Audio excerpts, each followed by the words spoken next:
And that means turning to food, often to assuage and self-medicate negative feelings. Self-soothe.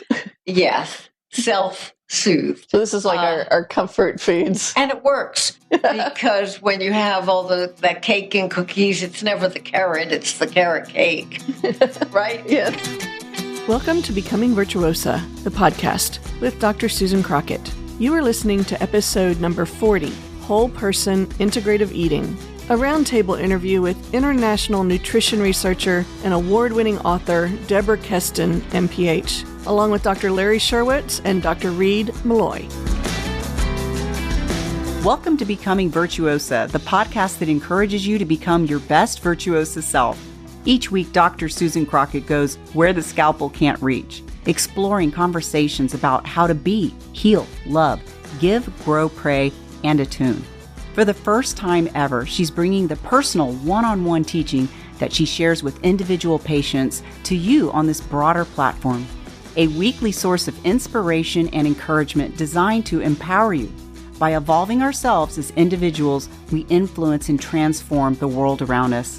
Please help me welcome board-certified OB-GYN specializing in minimally invasive GYN surgery, internationally in the top 1% of all GYN robotic surgeons, a certified life coach, and U.S. News top doctor, your host, Susan A. Crockett, MD. I am so excited today to be joined by my special guests. This is a very, very special interview. This is my brand new friend, exceptional, beautiful, brilliant, bohemian friend, Deborah Kesten. We're going to be talking about her new book today. And we are joined by her husband, Larry Scherwitz, PhD, on the right, and Reed Miloy, MD, on my left. Welcome to the show.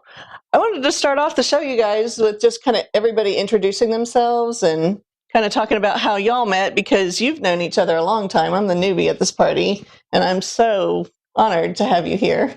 So, Deborah, how about if you start off telling us a little bit about you? My pleasure. My name is Deborah Kesten. I'm a nutrition researcher and award-winning author, and I do research on how food influences health, especially preventing and reversing heart disease. Wait, say that again. What? Whoa. So reversing heart disease Yes, with food? I do research on how food and diet can prevent and reverse heart disease and obesity. This is amazing. And that's the topic of your new book that we're going to be talking about a little bit. And who's this lovely man next to you?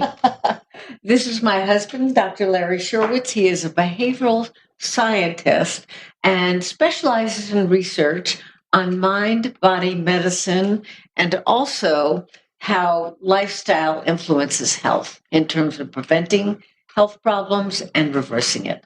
That is really cool. Larry, tell us a little bit about your research and your background. My name is Larry Scherwitz. I'm a behavioral scientist. Started out with a PhD in social psychology and met a physician named Dean Ornish, and we worked together for 20 years to see how lifestyle can halt and even reverse coronary heart disease. And later, it's been shown to help reverse prostate cancer. And so I'm very pleased to be here. My role here with Deborah is to design studies and do data analysis and report on the data.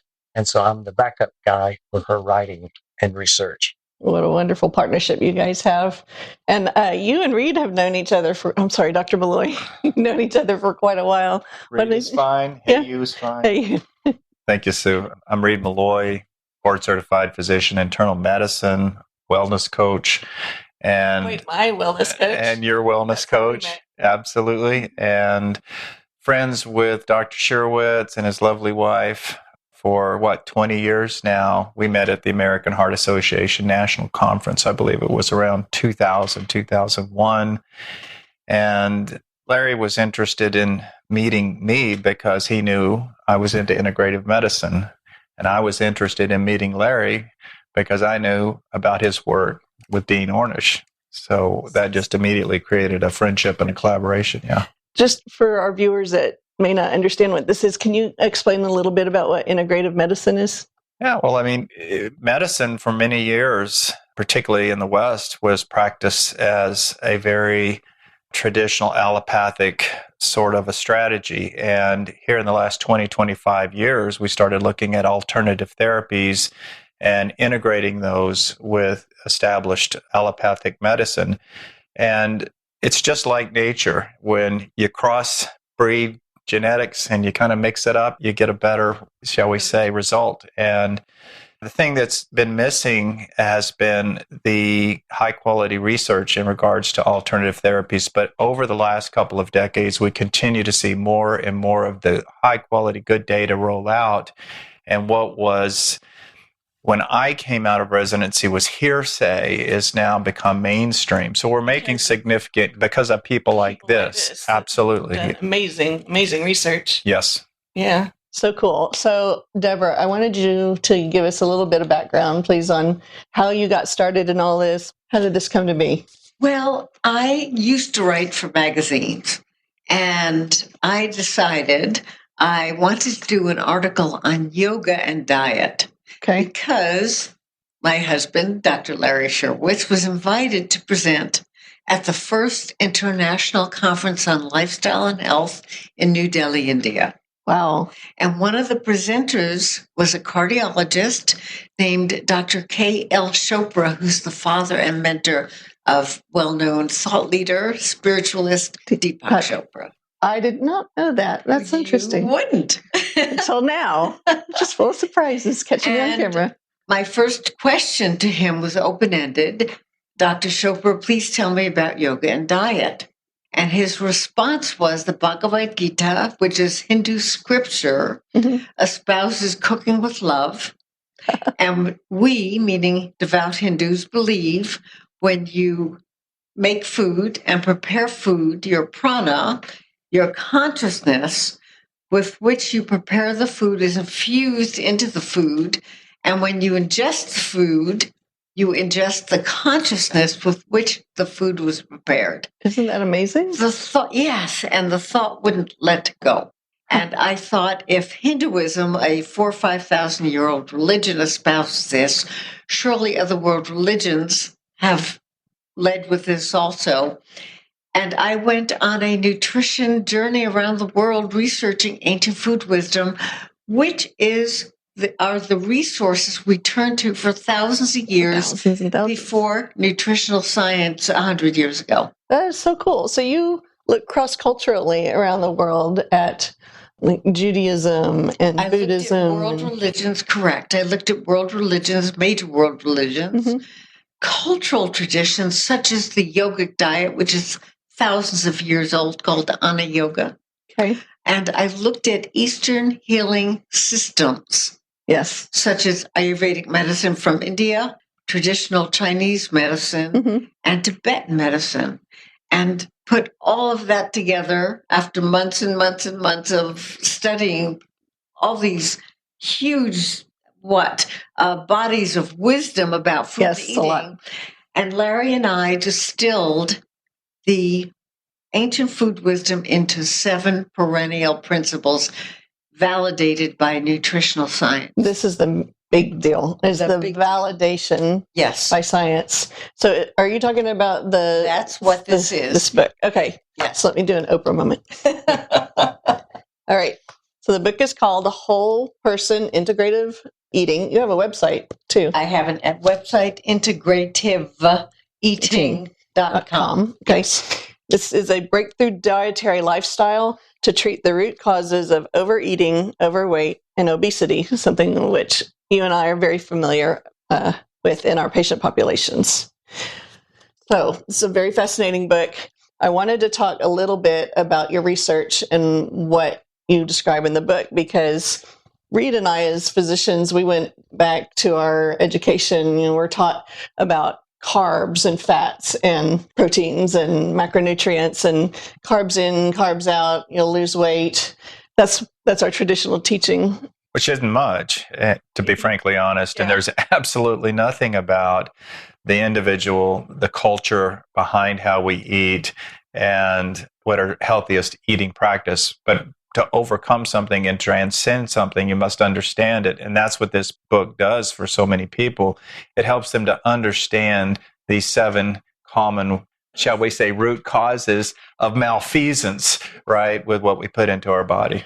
Yeah, so much of my past history in dealing with nutrition has been what to eat. I've gone from all kinds of low carb, whatever diets to now eating clean, meaning no processed or less processed foods, and getting away from the fast food and the preservatives and all of that. But this is a totally different idea. This is an idea more about validating the social part and the emotional part of what's going on. And then you've got also data on how to heal those things, which that's what the Whole Person Integrative Eating program is. So I'm going to read a little bit from your book, because very kind. Thank you. I'd like for our listeners to know what the 7 things are. And as they're listening to this, I want them to just, in their minds, think about which ones they may be dealing with. I call these the new normal overeating styles. You will see yourself in one or more. Yeah, I saw myself in one or more. So meet the members of the overeating styles family. Number 1, we're all familiar with, I think, which is emotional eating, right? I'm going to go through them, and then we're going to talk a little bit about them. So emotional eating, food fretting, which is worrying about what to eat, which is over-obsessing about the best way to eat. Okay. Yes. Fast foodism, which is our fast food culture. Sensory disregard, that's one I'm really guilty of, is just eating on the fly and not having any regard for what I'm putting in my mouth, just getting it in, right? You got it. Task snacking. I like how you've come up with some of these phrases. The unappetizing atmosphere, which surprised me, and then solo dining. I found the last 2 really the most surprising, because I never really think that the atmosphere around our eating might influence it. But I wanted to just start a conversation around the table with the 4 of us about the 7 different styles, starting with the emotional overeating. Tell me a little bit about your research with that and how you validated that. It seems intuitive to all of us, but I think some of the strength of your work in this book is the science behind it. So, great question. We did an online course on the Whole Person Integrative Eating program. And we also developed a 74-item questionnaire about what to eat, how you eat, where, with whom, and what your eating behaviors are, right, along with what to eat. Is that the one that's in the book, the Yes. quiz? The quiz is in the book. I call it What's Your Overeating Style. Here it is. Yes. So I thought this was really funny, because as I was going through it, at the bottom of here's what they look like, each of the quizzes. At the bottom of the one that is for the sensory disregard style, it says total sensory disregard, and then score. And I thought, yes, I have total sensory. I have total sensory disregard. I win. Ding, ding, ding, ding. Oh, that was funny. Okay. So if you get a copy of the book, you can go to page 36 and you can find out what your own style is. I love taking quizzes. Pretty fun. So our listeners can do that, and they can absolutely interact with you in this book like that way. Correct. Okay. Let's go through each of the styles and just kind of tell us a little bit in more detail than what I did when I went through the 7 styles about what you found in each of them. Again, the new normal overeating styles will be familiar to everybody. One is over emotional eating. Stress eating often is the phrase for it also. And that means turning to food often to assuage and self-medicate negative feelings. Self-soothe. Yes, self-soothe. So this is like our comfort foods. And it works, because when you have all that cake and cookies, it's never the carrot, it's the carrot cake, right? Yes. It works. It releases serotonin, which calms, relaxes, and soothes. Yeah. The second overeating style, and all 7 are statistically significant. This is big. It's not just cute names. Yeah. They're all real data behind them. Behind overeating and increasing your risk of overeating. The second major overeating style is one of the 6 of 7 eating behaviors. Okay. And the first one is task snacking. Okay. Eating while you're doing other things. Like driving or... driving at your computer, walking down the street when we used to go to shopping malls before COVID, walking and shopping, window shopping while you're snacking on a muffin, filling up at the gas tank. Huh. Yes. So why do you think this contributes to overeating? Why do I think? I think it's mindless. I think we have learned in the last 100 years, since nutritional science as we know it today has evolved, we've learned to, this will be familiar for you. We were told 100 years ago, I think it was by a chemist, Wilbur Olin Atwater, told us food is fuel, the body is a machine. Okay. And we have learned to relate to food as something to count. Right. And when I would give presentations, I would often ask the audience, how many of you are familiar with the guideline to not have 30% of calories from fat? And everyone would raise their hand. Right. And I said, how many of you have a clue if you're doing that? It's not how we eat. Right. But it's what we've learned. And we've learned to just snack all day and eat all day and feel good with that serotonin hit. And it's not working. Dr. Phil always says, well, how's it working for you? And all the dieting and obsessing about food and continuing our relationship to food and doing it alone. Right. It's on our shoulders. That was one of the 7 too, is the solo dining. Solo dining, yes. Most of us are going home with our diet book and being, again, the moral judgment onto food is something else we've learned. Right. I was good today. I was bad today. I always go, what is that? If you have some decadent, delicious chocolate cake, it's called sinful. I think it's just delicious. Delicious. It's not sinful, but we've learned to project moral judgment on ourselves based on what we're eating and on the food itself. And so as we start doing these 7 bad habits of that are normal. Yeah. We see ourselves having less awareness of what we're eating. And so that whole Hindu prana idea is completely but yes, it's completely lost in the consciousness of most of us. But isn't the concept, this is not stuff I'm making up, isn't the concept of cooked with love, made with love, still in the culture? It is. It is. Grandma, cooked with love. Yes. Yeah. So this has traveled, everything I'm talking about, the antidotes to all these overeating styles, such as cooking with love. Right. It's still in the culture, and I verified each of the antidotes, which is the Whole Person Integrative Eating program. Right.